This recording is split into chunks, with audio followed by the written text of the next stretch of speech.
Pada video seri kedua mengenang Anton Medan ini, saya petikkan bagian video yang pernah saya buat mengenai kisah pertama kali Anton Medan mengasuh pondok pesantren khusus ex-napi bersama Ustadz Muhammad Gofar.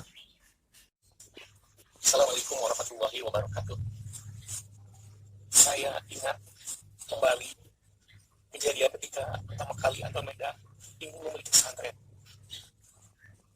Dengan langkah pertama, sebenarnya ingin tertangkap obsesinya.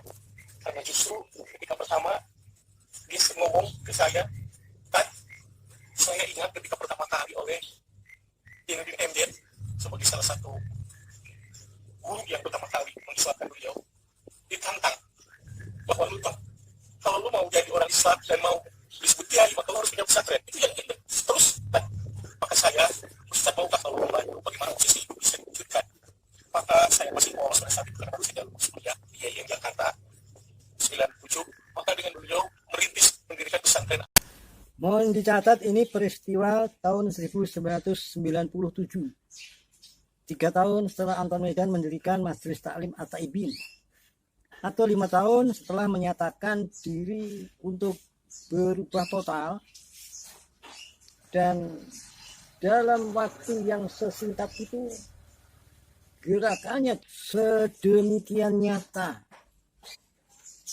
Video bersama Ustadz Gofar itu saya buat tahun 2021, beberapa waktu setelah Anton Medan berpulang di dalam bulan Maret tahun 2021. Maka mulailah pada saat itu saya mendirikan pesantren, tentu saja dengan modal nol. Siapa muridnya, bagaimana pelajarannya, dan lain sebagainya. Oleh Anton Medan selalu disebutkan, ayo kita mulai. Ustadz, tenang saja, saya yang akan memimpin, yang akan memulai pesantren ini. Santrinya saya cari. Maka pada hari itu dibikin 2 tim. Tim Haji Anton Medan dan tim saya untuk menuju satu tempat, yaitu di Muara Karang. Satu ke kanan, satu ke kiri. Anton Medan yang sudah berpengalaman tentu saja mendapatkan banyak orang, teman, rekan, bahkan ex-napi yang sebenarnya. Maka dalam 3 hari pada hari itu, terkumpullah kurang lebih 75 orang teman-teman Pak Haji Anton, yang kata Haji Anton Medan, mereka lah, Pak Ustadz yang akan pesantren di sini. Maka didapatlah profil santri awal yang ingin saya dapatkan pada saat itu adalah benar-benar mantan napi, ex-preman, ex-narapidana, bahkan narapidana itu sendiri pada saat itu, 75 orang. Maka saya pada saat itu mulai mencari dan membuat metode bagaimana pelajaran, bagaimana kehidupan, dan lain sebagainya. Dan kemudian hari-hari berikutnya saya yang tanggung jawab untuk mengurusi pesantren. Pak Haji Anton Medan bertanggung jawab mengurusi kehidupannya. Maka dicarilah bagaimana bisa mereka mendapatkan pekerjaan. Pada 1997, dalam hitungan waktu, saya sudah 3 tahun bersama Anton Medan. Kira-kira pada 1994 kami bertemu dalam suatu wawancara, dan lalu terjalinlah persahabatan hingga Anton Medan berpulang di dalam tahun 2021. Mengenai ponpes khusus ex-napi yang dikisahkan oleh Ustadz Gofar, kala itu saya juga pernah beberapa kali ke lokasi di daerah Cisarua, Bogor. Anton Medan dengan akal pada saat itu dicari, yaitu bagaimana kalau mereka saya suruh pasang spanduk. Saya bilang, pasang spanduk apa? Saya melihat katanya di pinggir-pinggir jalan di arah puncak itu dipasang spanduk oleh developer. Maka mulai besok saya akan cabuti mereka dan mereka akan hubungi saya. Saya tidak tahu ini cara jalan apa. Tapi rupanya cara itu adalah yang efektif menurut Anton Medan untuk mendapatkan pekerjaan. Dan dicabuti spanduk-spanduk itu. Dan kemudian besoknya orangnya disuruh menghubungi Anton Medan.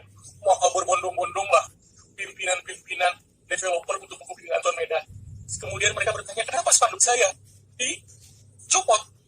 Anton Medan cuma satu, kalau bapak-bapak masih mau pasang spanduk dan mau menolong orang untuk masang spanduk itu, maka mari lihat dengan saya pesantren yang perlu dibantu oleh bapak-bapak. Dia tidak memerlukan uang minta kepada bapak, tapi langsung kasih pekerjaan oleh bapak-bapak dan bapak akan mendapatkan pekerjaannya.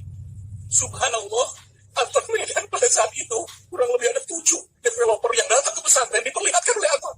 Nih pesantren saya, dan tolong dikasih pekerjaan dengan spanduk yang pernah saya copot tadi. Maka sejak saat itu, entah dengan terpaksa atau tidak, akhirnya anak-anak pesantren itu mulai besok mulailah mereka memasang spanduk, dan selebihnya mereka harus saya urus ngaji. Begitu terus menerus. Itulah salah satu Anton yang saya tidak pikir. Ponpes khusus ex napi itu dibukanya beberapa waktu setelah buku biografi Anton Medan yang saya tulis terbit. Buku serial terdiri 6 jilid. Judul utamanya Anton Medan, Pergolakan Jiwa Seorang Mantan Terpidana. Kita pikirkan. Ada lagi kisahnya.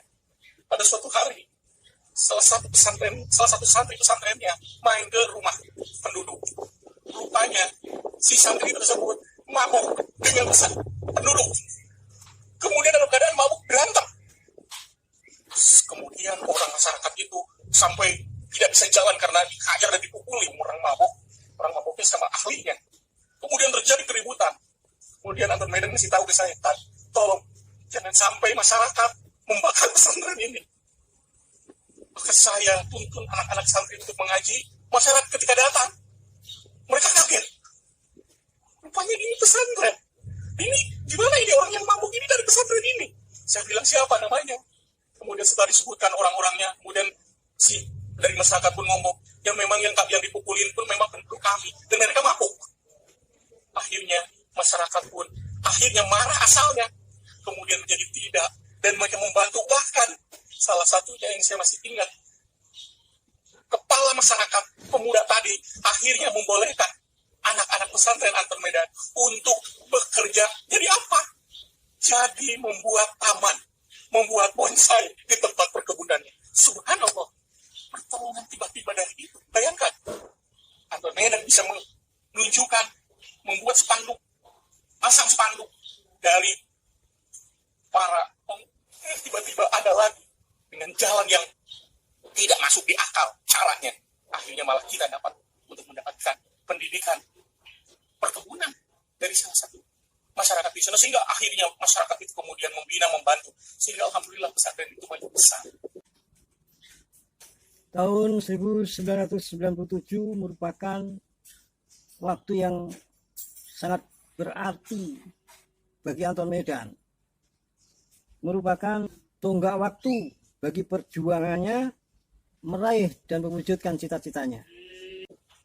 Saya tidak berpikir, kalau disikirkan oleh pikiran yang secara ilmiah, itu tidak mungkin dipikirkan 75 orang bisa ditanggung makan, minum, pendidikan, dan sekolahnya. Subhanallah, itulah mungkin sebuah keajaiban, dan itulah satu kelebihan Anton Medan dibandingkan orang-orang yang lain. Bagaimana dia obsesi itu bisa terjadi, sampai kemudian pesantren itu langsung besar, dan akhirnya bisa berpindah ke pesantren ini. Saya menginginkan bahwa kemudian pesantren ini bisa dibangun kembali dan diberi semangat Anton Medan sebagaimana dia pertama kali membangun pesantren ini. Assalamualaikum warahmatullahi wabarakatuh.